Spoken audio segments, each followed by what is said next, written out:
When you visit Unity of Houston, you'll find a spiritual community, a church where you can connect and learn and grow with a progressive approach to Christianity. At Unity, we welcome you no matter what your beliefs. You'll find a teaching, loving, inspiring experience as we help each other be all we're created to be. Check us out. We'd love to have you. Find us online at unityhouston.org, and remember, life is meant to be good. From Unity of Houston, Texas, this is the Awakened Life with Reverend Howard Caesar. Unity is a non-denominational spiritual community providing a positive, practical, and progressive approach to Christianity. Let's join the service in progress now with Reverend Howard Caesar. So are you all ready to step into what's new? What's new? You know, when you come up to a person you haven't seen for a while, you might ask, what's new? And they may say, nothing much, or they may unload a lot of stuff that's new. I don't know, but spiritually, I just want to say the answer to that, what's new, is everything is new. It should always be everything is new, because our yesteryear now is basically dead and gone. Yesterday is dead and gone, but today is new, and this moment is new. And each day brings with it a new burst of energy, creative energy, life energy. And so, like the sunrise you woke up with today, that's new. The wind that blew in your face as you approached here or walked today, that wind is new. And the flower that bloomed in your house or outside your house, some did around mine, that's new. It's a new bloom. The breath that you just took is new. The heartbeat that went and went again and went again. It's a new heartbeat. It's a new flow. Millions of cells that you woke up with this morning are new, because always, this universe that we live in is always creating anew. Everything is a now moment of newness. Life is creating. And it's that scripture in Revelation that's so true that says, "Behold, I make all things new." Okay? There's nothing old about any one of us ever, really. Few things we might get to. Because some people seem to create the same old thing over and over. The same set of circumstances and situations, and it keeps happening over and over, and sometimes they're unpleasant things, and it could feel like we're in a holding pattern. I just went through this similar thing, or whatever it is, and basically each situation or circumstances that you go through, even if it's unpleasant, is actually new, even if it seems similar. And the reason is that we're really in old thought and old ideas and old beliefs that keep recircling and creating new experiences from old thoughts and old thinking. So here at Unity, one of our roles is to help people get unstuck, to get unstuck in consciousness, to help you formulate new thought. And that's why we're also called New Thought. And it's not that we think thoughts that never have been thought. It's that we give you a new thought from where you are that takes you to a higher place. We try to give you a new thought that is more in alignment with the truth of God and the all-knowing mind of God, that gives you a sense of new freedom, that gives you life-giving energy to live your life and take you to a higher expression. So people live, I think, either from struggle or they are in some sense of a flow in life. I mean, we all have times where we feel like everything is flowing, and we have times where it feels like we're really struggling. And so we have both. Spiritual masters and teachers actually explain some of this and what that's all about. And what they say is that we have many selves, is one way of explaining it. And just bear with me. We have many selves.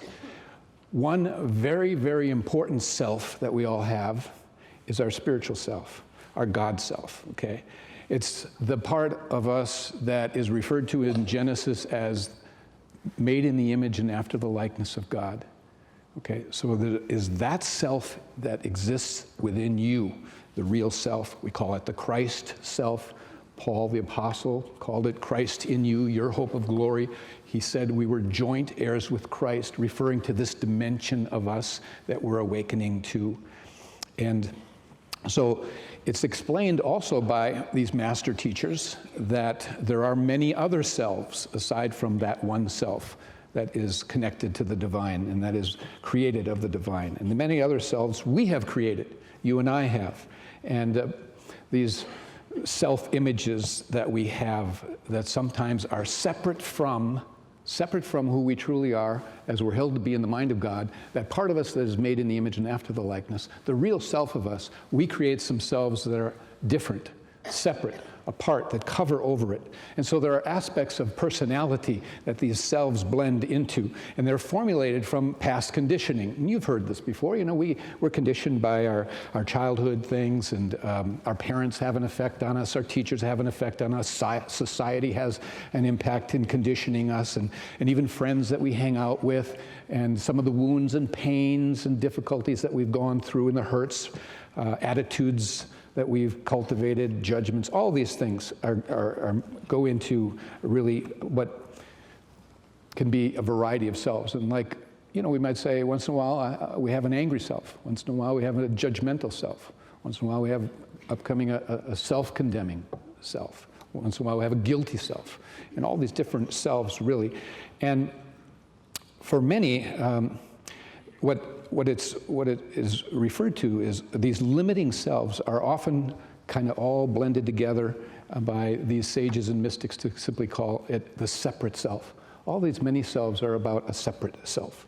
And it's for many, the human condition is this unconscious need kind of to struggle.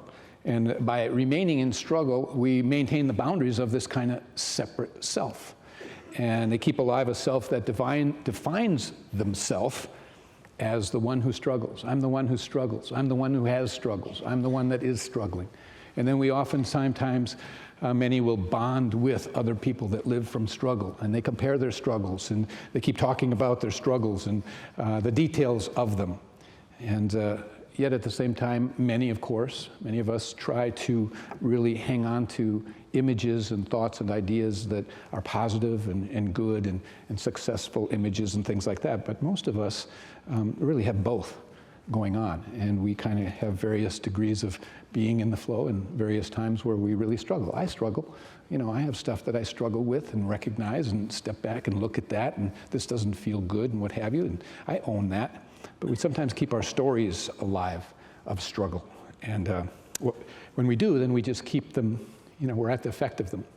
You know, in preparing for this lesson, I was looking back, you know, where major struggle might have been. And growing up as a kid, I never thought of my life as being about struggle.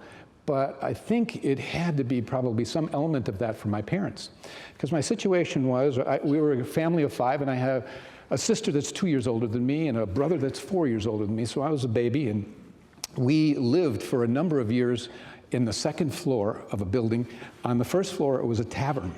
So there was a lot of noise and drinking and stuff going on. And then there was a stairwell that went up to the second floor, and up there were like 10, there was a hallway, and on each side were little rooms with a bed in. There was like boarding. So people might spend one night, maybe spend a week, that type of thing. And at the end of one hall, there was like a flat, 3 small rooms, 1 bedroom, a small kitchen, a small living room. We lived there, all 5 of us, for a lot of years. And so I don't know where my brother slept before I was born. But after I was there, I know that my sister, 2 years older than me, my mother would roll out a roll-away bed into the living room every night and roll it up and out every morning. And so my sister slept in the living room. I slept in a baby crib in my parents' room until I was 6 years old, until we moved out and actually got a home. And my brother, bless his heart, sometime after I was born, because he was 4 years older than me, he had to sleep down the hall, separate and apart from our 3-room flat. Talk about being away from us, by himself in this room. And he would hear men come up the stairs having drunk too much, bumping against the walls, and then bumping against his door and hearing the steps. And as a small child, he was scared. He didn't know what that was all about. And so the way that he tried to get away from it was he would roll in the bed and create noise with the rustling of the sheets and the springs, and just to try and get away from it. And do you know that to this day, my brother, 4 years older than me, still rolls in his sleep at night.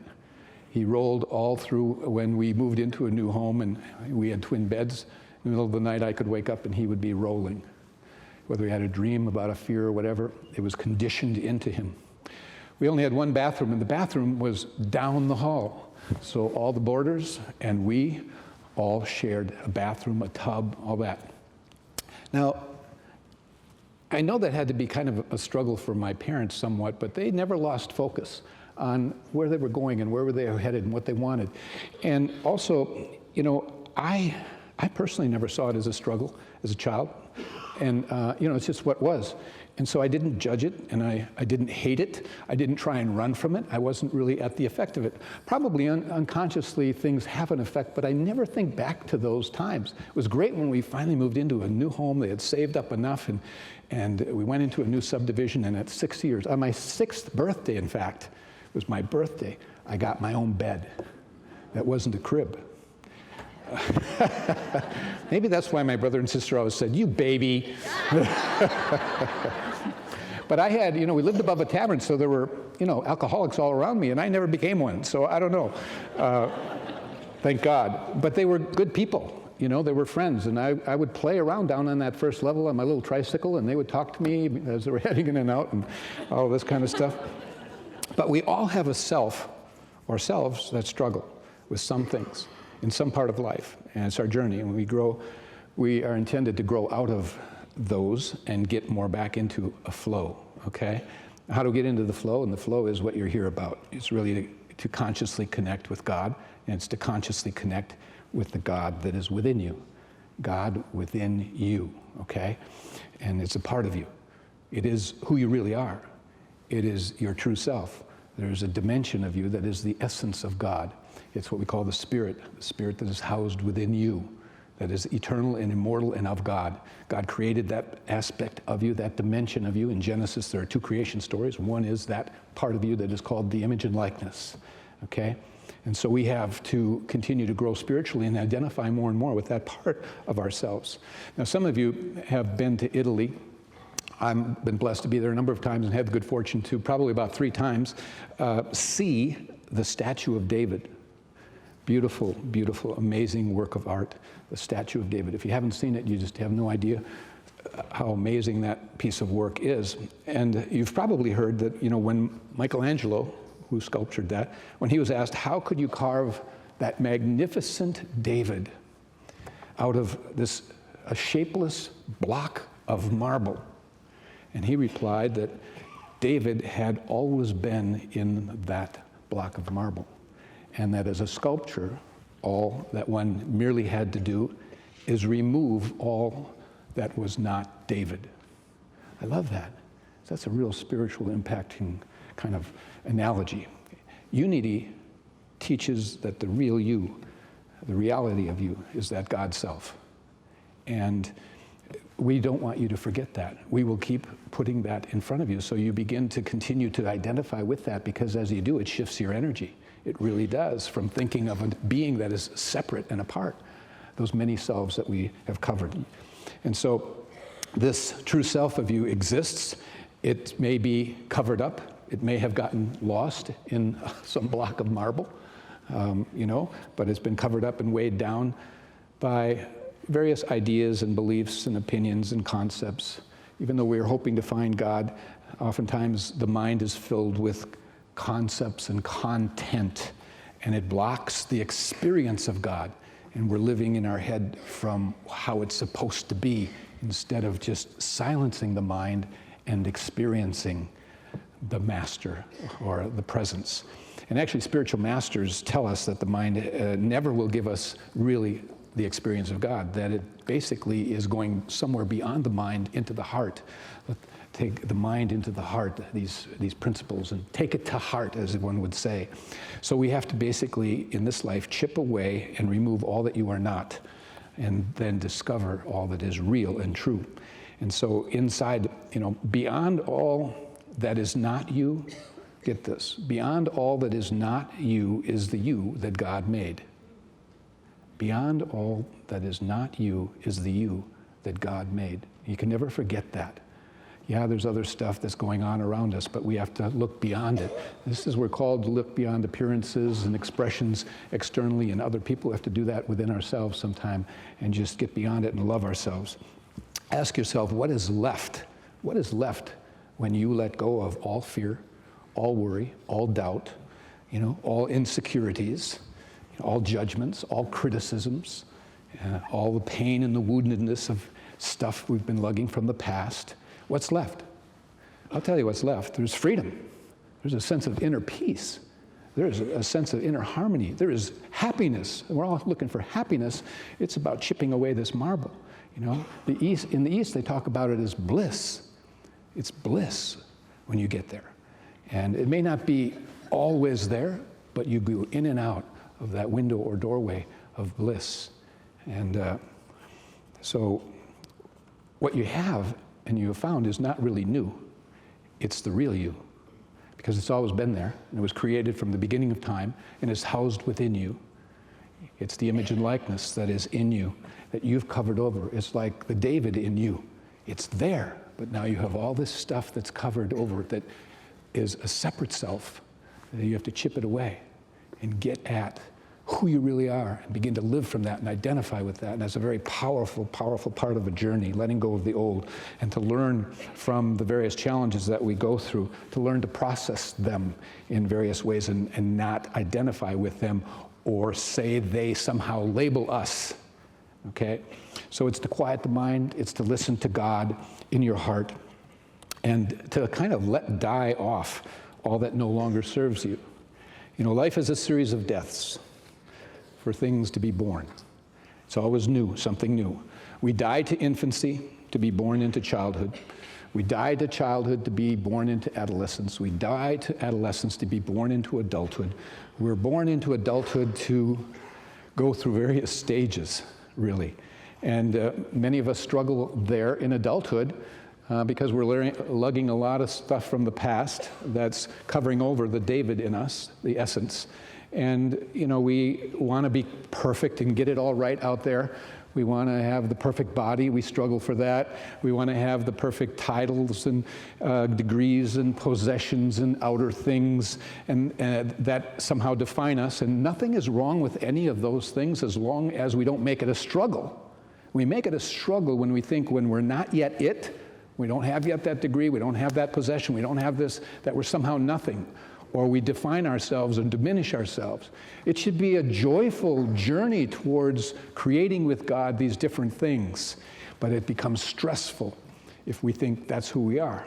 And so we, as adults, go through these stages and we begin to identify that that's who we are until we get to the point where something inside of us asks, at whatever level of possessions and outer things, wonderful as they are, we get to the place because we're searching.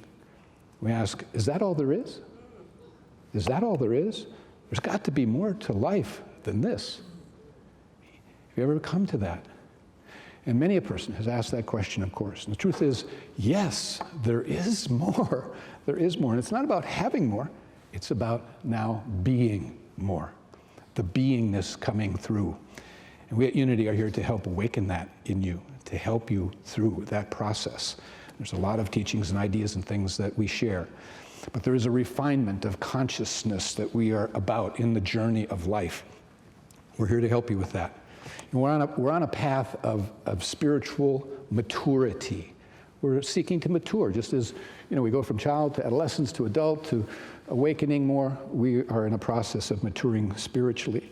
And there's that passage in 1 Corinthians that you're familiar with. It's all about love, but toward the end of it, it talks about this movement within, and it states it this way. You'll be familiar with it. When I was a child, I spoke as a child, I understood as a child, I thought as a child, but when I became a man, meaning an adult, mature, spiritually mature, I put away childish things.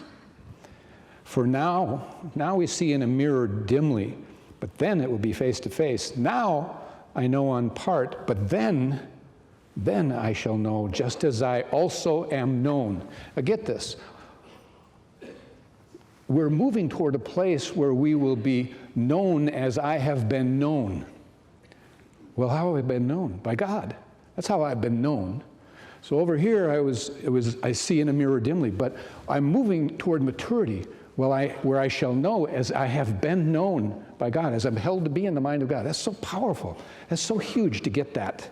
That's what it's talking about, that movement and that evolution. Paul says we're joint heirs with God.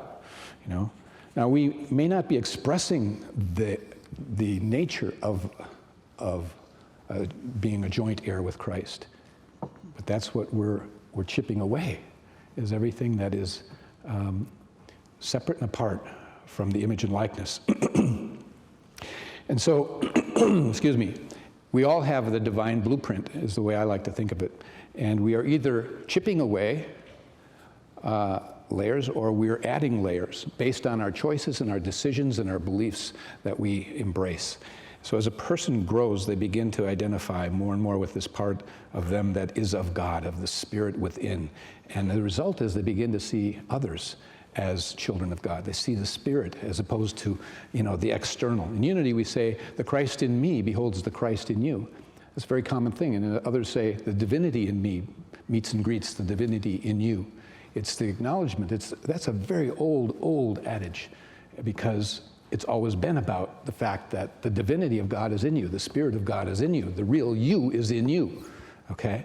And when we begin to see that we're all one, we stop judging and we stop listening to the ego mind that argues for separation. And so essentially, I like to think of it as we're all climbing this mountain, and we're all headed toward the top of this mountain, and the top of the mountain represents oneness with God. And it's there at the oneness that we get the reflection of the idea that we really are all one, and that we are all here to really love one and accept one another. And so we're trying to climb this mountain, all of us are, in consciousness that reflects this love and oneness, and not everyone takes the same route up the mountain, right? All the way around the mountain, you can still be going up the mountain. And there are many paths, there are many routes. So there's the Christian route, there's the Jewish route, there's the Buddhist route, there's the Hindu route, there's the this route, that route that exists. And even in Christianity, they have different paths. There's the Pentecostal, there's the Baptist, the Lutheran, the Methodist, the Unity, all these different ways up the path, because they just vary a little bit in some doctrine and dogma and terminology and emphasis, but the intent, if it's pure, is to get to the top, and the purity of the path if they all carry a sense of it being about loving and accepting. There's an element of separation in religions, some religions, not all. I call it sometimes the ego of religion, where one wants to say our way is the only way. And that's separation. That's a voice of separation. And, if you look at a sick relationship is always about one person having to be right and make the other one wrong. You ever been in one of those? Okay. That doesn't work. Well, how can a religion be about emphasizing all who are wrong to make themselves right? A true, pure, loving relationship, religion that reflects the oneness with God is always looking for the oneness that is there. And all things that are of separation don't work. You can look at Congress. You can look at religious extremists. They are coming from a very low place of separation, where they even take people's lives because they think they're right and they make all others wrong. And that is such an immature place. But it's in the world, and the world has an element of that. And that's why it needs us to offset that energetically with the mission and the teachings and the energies of love. And so as we climb the mountain, we're not to worry about all the other guys' chosen path. The tools they use, the ropes they use, the methods they've been taught, wherever they are in the mountain. Some are lower, some are higher. We don't judge that, but God is spirit. And the truth is, the sages and the masters will tell you that everything is God. The mountain itself, all of it, is God. If you're on the mountain, you're a part of God. And that's what we're here to tell you and convey to you. And so we're all one, we're part of God, we're part of each other. At the lower levels, we don't see that, but as we move up, we do. And in unity, we love and bless everyone. As I said, we behold the Christ in everyone. We don't necessarily love everyone's actions. We separate the actions from the being because different people are at different levels. Some people are in great degree of separation, and others are really basking in a flow of connectedness.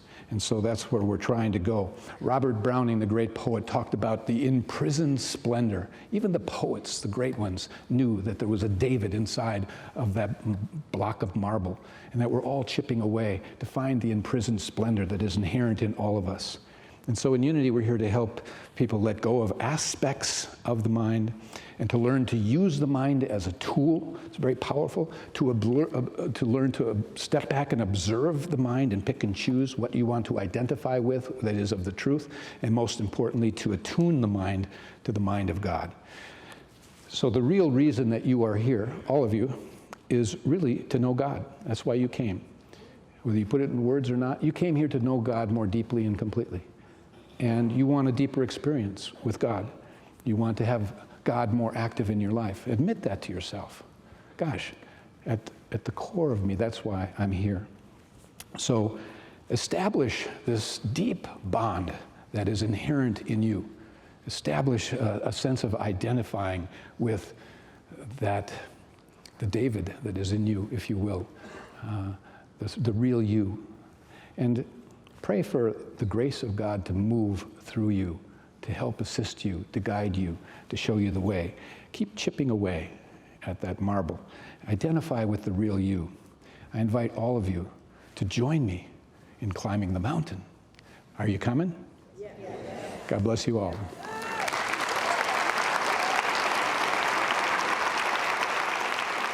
Thank you for joining us for today's message. We invite you to be with us again next Sunday. Unity is inclusive, welcoming people of all walks of life in dignity and love. We believe that love, strength, and goodness dwells within you. May we all live in unity with God, humanity, and all of God's creation. And remember, as Reverend Caesar says, life is meant to be good. One of the things we're proud of at Unity is that we're able to bring international dynamic speakers here to Houston. And I'd like to share a few of our upcoming 2016 lineup. One that we're having that's wonderful is Gabrielle Bernstein, and she is considered and labeled by Oprah Winfrey as the next gen leader. We also have Don Miguel Ruiz Jr. He is the son of Don Miguel Ruiz, who authored the best-selling book, The Four Agreements. And another speaker that we have is John Bradshaw, who pioneered the term inner child. So we have a great lineup, and to learn more about these speakers and other activities and events that are happening here at Unity of Houston, go to our website, unityhouston.org. God bless you all. When you visit Unity of Houston, you'll find a spiritual community, a church where you can connect and learn and grow with a progressive approach to Christianity. At Unity, we welcome you no matter what your beliefs. You'll find a teaching, loving, inspiring experience as we help each other be all we're created to be. Check us out. We'd love to have you. Find us online at unityhouston.org, and remember, life is meant to be good.